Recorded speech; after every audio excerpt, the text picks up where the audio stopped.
വിശ്വാസികൾക്കുള്ളായുധം ദുആയെന്ന് തിരുമുസ്തഫ നബി തന്നതും പറയുന്നു. അതുമാത്രമല്ല ഇബാദത്തിനത് മജ്ജയ എന്നും ഹദീസിൽ വന്നതും ശരി തന്നെയാ.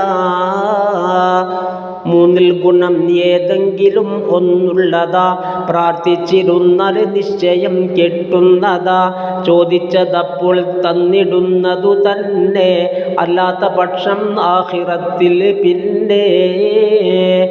ഇവ രണ്ടുമല്ലെങ്കിൽ പൊറുക്കൽ തന്നെ, നബി തങ്ങളിൽ നിന്നുള്ളതാണിത് പൊന്നേ.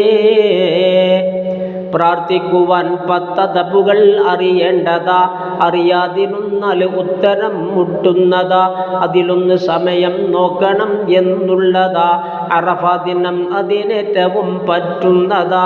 റമളാന്റെ ദിവസം മുഴുവനും സങ്കേതമാ, അതുപോലെ യൗമുൽ ജുമുഅത്തും കെങ്കേമമാ. രാവിൻ്റെ മധ്യം നല്ലതാണെല്ലാ ദിനം, അതു തന്നെ മണി 2 ശോഭനം.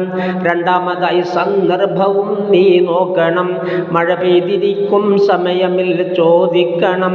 ബാങ്കും ഇഖാമത്തിൻ്റെ ഇടക്കും നല്ലതാ, നിസ്കാരശേഷം ഏറ്റവും ഫലമുള്ളതാ. രണ്ടാം സലാം വീട്ടിക്കഴിഞ്ഞാലിന്ന് പതിവുള്ളതാ എന്തോ ചിലർ മണ്ടുന്ന്. ചോദിക്കുവാൻ അവർക്കില്ല റബ്ബോടൊന്നും എന്നുള്ള മട്ടാപ്പൂക്കു കണ്ടാലെന്നും. നിസ്കാരശേഷം വേണ്ടതാ ദുആയെന്ന് വീണ്ടും എടുത്ത് മുജാഹിദും പറയുന്നു. അതുമാത്രമല്ല ഒഴിച്ചിരുന്നാലോ അത് ദുർലക്ഷണം എന്നാണ് പറയുന്നത്.